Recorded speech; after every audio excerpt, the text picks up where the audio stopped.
नमस्कार दोस्तों, आप देख रहे हैं बजरंग प्रहार न्यूज़ और आज हम आपको दिखाने जा रहे हैं मीरा भाईंदर शहर से जुड़ी एक और ख़ास खबर।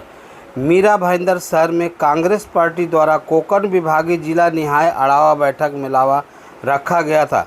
इस कार्यक्रम में राष्ट्रीय स्तर के नेता और महाराष्ट्र प्रदेश कांग्रेस कमेटी के 18 जिलों के नेता भी मौजूद थे। 19 सितंबर को काशीमीरा नाके पर छत्रपति शिवाजी महाराज को माल्यार्पण करके काशीमीरा नाके से लेकर भाईंदर पश्चिम मैक्सिस मॉल बैंक्वेट हॉल तक बाइक रैली निकाली गई थी। इस रैली में लाखों की संख्या में कार्यकर्ता मौजूद रहे। इसके बाद मैक्सिस बैंक्वेट हॉल में इन बड़े नेताओं का मीटिंग रखा गया था। जैसे जैसे विधानसभा चुनाव नज़दीक आते जा रहे हैं, वैसे वैसे हर पार्टी के नेता अपनी अपनी ताकत मीरा भाईंदर में दिखा रहे हैं। मीरा भाईंदर शहर में पहली बार कांग्रेस पार्टी की तरफ से इतनी बड़ी संख्या में एक साथ नेता मौजूद नजर आए। इस कोकण विभागीय मिलावा बैठक में साउथ के नेता तथा महाराष्ट्र प्रदेश प्रभारी के मार्गदर्शन में कोकण विभाग की बैठक मिलावा संपन्न हुआ। इसी सिलसिले में पत्रकारों से बातचीत करते हुए साउथ के नेता और अन्य आए हुए नेता क्या जानकारी दिए, आइए हम आपको दिखाते हैं। देखिए, राहुल गांधी जी के जो इमेज बढ़ते जा रहे हैं देश में और देश के बाहर में, इससे बीजेपी घबराया हुआ है। इसलिए राहुल गांधी के ऊपर जो शब्द प्रयोग कर रहे हैं वो सारे लोग आज निंदा करते जा रहे हैं। केवल कांग्रेस ही नहीं, भारत के आम लोग सारे इसको निंदा करते हैं। ये बीजेपी उसमें परेशान है। राहुल गांधी के इमेज को बढ़ते जा रहे हैं और राहुल जी के ऊपर लोगों को विश्वास बढ़ते जा रहे हैं। इसलिए और चारों स्टेट में जो चुनाव हो रहे हैं वो चुनाव में उनका मान सम्मान होते जा रहे हैं। एजेंडा कांग्रेस और इंडिया अलायंस के पीछे खड़े हैं, इसलिए वो लोग परेशान हैं। इसलिए राहुल गांधी के ऊपर ये ऐसे ऐसे शब्द प्रयोग कर रहे हैं। लेकिन आश्चर्यजनक की बात है कि ये शब्द जो यूज करते हैं, चाहे शिवसेना शिंदे ग्रुप का हो, बीजेपी का हो, उसको निंदा करने के लिए प्रधानमंत्री और गृह मंत्री कोई भी बीजेपी का नेता आगे नहीं आ रहे। ये मुझे आश्चर्य हो गया। क्या ये देश की राजनीति ऐसा चलना है? चलना ठीक है? राहुल गांधी जैसे एक बड़ा नेता विपक्ष के ऊपर जो शब्द इस्तेमाल कर रहे हैं, इसके लिए रोकने का काम किसको होता है? वो बीजेपी को होते हैं, सत्ता पक्ष को होते हैं। लेकिन उन्होंने कुछ नहीं बताया। लेकिन इसका जवाब भारत की जनता देगा। आज महाराष्ट्र में पूरे जगहों में इसके विरोध में प्रदर्शन होगा, इधर भी होगा। देखिए, हमारे प्रजातंत्र को खत्म करने की साजिश चल रही है। क्या म्युनिसिपैलिटी के चुनाव और देश के चुनाव एक साथ करना से क्या मतलब क्या है? मुद्दा एक है, प्रदेश की मुद्दा और राष्ट्र की मुद्दा वो तो विभिन्न होते हैं। तो इसी चुनाव के एक देश एक चुनाव करने में हम लोग सहमत नहीं है। कांग्रेस अध्यक्ष ने उसके बाद को बताया है, हम सारे लोग मिलकर के उसको विरोध करेंगे। देखिए, एक देश एक चुनाव बोलने वाली 5 स्टेट का चुनाव एक साथ क्यों नहीं अनाउंस किया? पहले महाराष्ट्र भी हरियाणा और जम्मू कश्मीर के साथ अनाउंस करते थे। तो जहां उनको फायदा है उधर करने का और जहां नहीं फायदा है उसको रोकने का काम चल रहा है। इसलिए ये सब जनता देख रहे हैं, जनता को मालूम है आने वाले चुनाव महाराष्ट्र में भी और अन्य प्रदेशों में कांग्रेस को और इंडिया अलायंस को भारी बहुमत से जितवाई। अभी बहुत सारे लोग पार्टी में आ रहे हैं क्योंकि वो लोग जानते हैं कि बीजेपी और महायुति एक डूबे हुए इतिहास है। इसलिए सारे लोग कांग्रेस में आ रहे हैं। वो अच्छा है, आने दो। हमारे इस पे आ रहे में हमारे मेंबर्स हैं, उन्होंने अपने वक्त को बताया है। वक्फ में जो भी करना है तो सबसे बात करके करना है और इसे केवल हम मुसलमान को भी उसमें जोड़ना ठीक नहीं है। ये बातों को हमने पहले भी बताया है। हम आने वाले दिनों में पार्लियामेंट के अंदर भी ये बात रखेंगे। मैंने देश तो अब देखते हैं कि भारतीय जनता पक्ष है या आरएसएस है, उन्होंने देश को आगे लेके जाने के सिवाय वो अंधार के ओर लेके जा रहे हैं, पीछे पीछे देश को ले जा रहे हैं। ये तो आप सबको मालूम है। और ऐसा है कि जो बयान वो करते हैं। अब ये लोग जो एमपी है, मेंबर ऑफ पार्लियामेंट है, वो एमएलए है, ये लोगों की बयान आप देखेंगे तो वो भी शिक्षा के पात्र है, योग्य है, उन पर केस हमने कर दिए। वाढवण मंडळाच्या बाबतीत माननीय अध्यक्ष प्रदेश काँग्रेस यांनी सांगितलेलं आहे आपल्याला, जर सर्वसामान्य माणसावर अन्याय होणार असेल, आमच्या कोळी बांधवांवर अन्याय होणार असेल, तर तो आम्ही खपून घेणार नाही, अत्यंत स्पष्टपणे त्यांनी आपल्या मेळाव्यामध्ये सांगितलेलं आहे। ही भूमिका काँग्रेस है। ये देखो कि हमारे साथ ये सब लोग हैं, ये हमें देखिए, पिछले लोकसभा के चुनाव में मुस्लिम कैंडिडेट को नहीं दिया है, सच है। असेंबली के अंदर बिल्कुल हम लोग मुस्लिम कम्युनिटी को ज़्यादा से ज़्यादा सीट देने का कोशिश कर रहे हैं, लेकिन आपको एक बात समझना चाहिए। एक मिनट, हम महाविकास आघाड़ी के नेतृत्व में चुनाव लड़ रहे हैं, हमारा, लेकिन फिर भी हमको जितना भी सीट मिलेगा उधर अच्छा जो माइनॉरिटी कैंडिडेट्स को लगाने का कोशिश है। मैं एक एक के सवाल का जवाब देता हूँ। हमारे एक साथी ने कहा था कि राहुल गांधी ने हिंदुओं को हिंसक कहा। अब वो पत्रकार भी फेक न्यूज डालते कि मुझे पता नहीं है। मैं एकदम उसका सही और सही जवाब देता हूँ। ये पार्लियामेंट में राहुल जी ने कही है बात।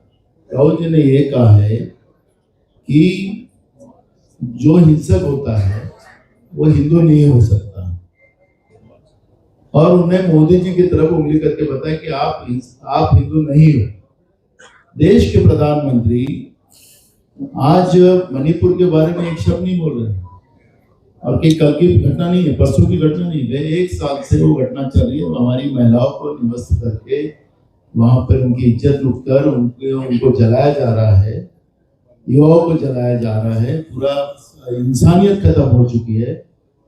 तो देश के प्रधानमंत्री क्यों चुप है? उसके बारे में राहुल जी ने कहा और मोदी जी ने कहा, वहां खड़े हो गए। वो तो नीचे मुंह डाल के बैठे थे। आप अगर पार्लियामेंट का अगर कामकाज देखते तो अगर होगा तो ऑनलाइन देख लो, वहां पे मोदी जी उड़ गए। अरे मोदी जी को तो ऐसा है कि उनको कुछ बोला तो देश को बोला, उनको बोला तो हिंदू को बोला। राम मंदिर की हालत क्या है अभी उसके बारे में थोड़ा पता कराओ ना सब लोग। हाईवे की क्या हालत है देखो, जहां जहां उन लोगों ने हाथ लगाया वहां पे परिस्थिति क्या है। कौन से हिंदुत्व की बात कर रहे हो? राहुल जी ने जो हिंसा का समर्थन करने वाला हिंदू नहीं हो सकता, यही भूमिका राहुल जी ने रखी है। और उसको फेक न्यूज मीडिया भी अगर करती है तो ठीक है, पर वास्तविकता देश की जनता जानती है। और जो हिंदू है वो हिंसात्मक नहीं हो सकता, और ये हमारे शास्त्र ने हमें बताया। हम किसी कोई बोलेगा कि मैं हिंदू का कॉन्ट्रैक्टर हूं, बिल्कुल नहीं मानेंगे उस बात को। दूसरी बात, आपने कहा कि वाड़वन बंधारा की बात। अब ये वाड़वन बंधारा नहीं है, ये अदानी का पोर्ट बन रहा है, नाम बन रहा है। लोगों को रोजगार देंगे, खुशी देंगे, कुछ नहीं देंगे। अदानी की मनमानी करेंगे। जो बुमरा पोर्ट में जो ड्रग्स लाया जाता है पूरा विदेश में, उनके फोर्स के माध्यम से पूरे देश में ड्रग्स फैलाया जा रहा है, वो कल वो वाड़वन में होगा। ये काम के लिए वो लोग उनके लिए पैसा खर्चा कर रहे हैं। और इसलिए ये जो नैरेटिव, जो फेक नैरेटिव जो फैलाने का काम बीजेपी कर रही है, उसका हम निषेध करते हैं। और मैंने जब कहा कि किसानों ने खुद से लिखकर अपनी साइन उस पे मुख्यमंत्री को दी, मैंने भेजा है आप लोगों को भी। तो ऐसे किसान कौन से लेवल पे अब आ गया कि ये सरकार हमारी जान तो ले रही है, और खून से साइन किया है किसानों ने। ये स्थिति अब महाराष्ट्र में बन चुकी है। ये छत्रपति शिवाजी महाराज का महाराष्ट्र है, शाहू अम्बेडकर का महाराष्ट्र है। जो महात्मा ज्योतिबा फुले ने किसानों की लड़ाई अंग्रेजों के विरोध में लड़ी, उसी महाराष्ट्र की सरकार आज आप किसानों को इस तरह इस लेवल पे लेके आए। इसकी बात नहीं होना चाहिए। मेरी आप लोगों से भी दरख्वास्त है, हमारा महाराष्ट्र बहुत तकलीफ में आया है। ये सरकार ने महाराष्ट्र को गुजरात को भेजने का पूरा प्लान बना दिया है। आपको याद होगा हमारे अपोजिशन लीडर भी जब भी बता रहे थे कि सोलर की कंपनी बड़ी वाली जो 18,000 करोड़ रुपए का इन्वेस्टमेंट था, उसमें हजारों बच्चों को काम मिला रहता, वो कंपनी कल ही सरकार ने गुजरात को भेजी। जहां हमारे स्टेट के कल्चर को, हमारे संस्कृति को, हमारे नेचर को खत्म करना है, वहां पे गुजरात जिसे बड़वन बनना, और जहां हम लोगों को नेचर को संभालना है, वो सब प्रोजेक्ट वहां लेके जाएंगे। तो क्या चल रहा है महाराष्ट्र में? तो महाराष्ट्र को बचाने के लिए आप सब लोग का भी योगदान चाहिए। और हमारी महाविकास आघाड़ी, जो हमारे बाला साहब का आपने मीनिंग अलग लगाया कि कांग्रेस के लीडरशिप के ऊपर महाराष्ट्र में अभी आने वाली महाविकास आघाड़ी की सरकार बनेगी, और बिल्कुल सत्य है, उसमें कोई दो मत नहीं। और हम लोगों का एक कोशिश है कि हम लोग महाराष्ट्र में शिवाजी महाराज का जिस तरह से ये शिवद्रोही लोग जो है सत्ता में बैठे हुए, कमीशन खोर लोग हैं, भ्रष्टाचारी लोग हैं, धोखेबाज लोग हैं, धोखेबाज लोग हैं, इनके विरोध की हमारी लड़ाई है और हम जीतेंगे। हम सत्य के लाइन में हम जीतेंगे।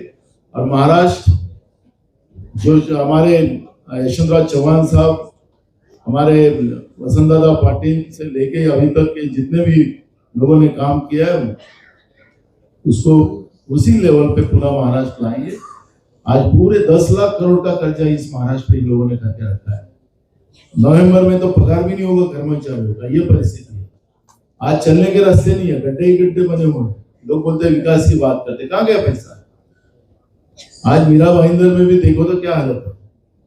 तो ये जो परिस्थितियां है भयानक है। लूटमार की सरकार बैठी है, और ये लूटमार की सरकार को सत्ता से निकालना और एक सक्षम सरकार महाराष्ट्र में महाविकास आघाडी के माध्यम से देना, यही हमारा मध्ये जेवढे काही आंदोलन होतात आहे, जरंगे पाटील साहेबांचं असेल, हाके साहेबांचं असेल, जे आंदोलन आहे हे सरकारचं फेल्युअर आहे। आणि या सरकारच्या फेल्युअरचं तिकडे धनगर आंदोलन चालू आहे पंढरपूरला, हे सरकारचं फेल्युअर आहे। आणि सरकारने जे खोटं बोलून सत्तेत आलेली आहे त्यांच्या विरोधातला जनतेचा रोष है। देखो, मुझे लगता है कि कांग्रेस का हमारा और कांग्रेस का संविधान से कितना हमारा रिश्ता है, ये शायद ही आपको पता होगा, इसलिए हमें सवाल आपने किया है। हम सर्वधर्म समभाव को मानने वाले लोग हैं। हम हिंदू, मुस्लिम, बौद्ध, ईसाई ये सब फर्क नहीं जानते। और रही हम मुसलमान को टिकट दिया कि हिंदू को दिया, ये विश्लेषण हम कांग्रेस नहीं करते। तो मुझे ये सवाल है कि हम लोग मुस्लिम और हिंदू करके टिकट नहीं देंगे। जहां जिसका जिसका मेरिट है, जो जो कैंडिडेट हमारे हैं उनको हम टिकट देंगे। और स्वाभाविक है कि कुछ मुस्लिम अच्छे हैं, जहां पे मेरिट है उनको टिकट मिलेगी। तो हम मुस्लिम करके नहीं दे रहे। आप अगर तुम्हारे दिमाग में है, हम हिंदू करके टिकट नहीं देंगे। जिसको जो पार्टी करती है, जो जिसके नाम आपने लिया है, उनको करने दो, उनका इशू है। कांग्रेस ये काम नहीं करेगी। कांग्रेस सर्वधर्म समभाव को मानने वाली पार्टी है, संविधान को मानने वाली पार्टी। इसी प्रकार से बने रहें हमारे साथ और देखते रहें बजरंग प्रहार न्यूज़, और हमारे न्यूज़ चैनल को लाइक करना और सब्सक्राइब करना ना भूलें। धन्यवाद।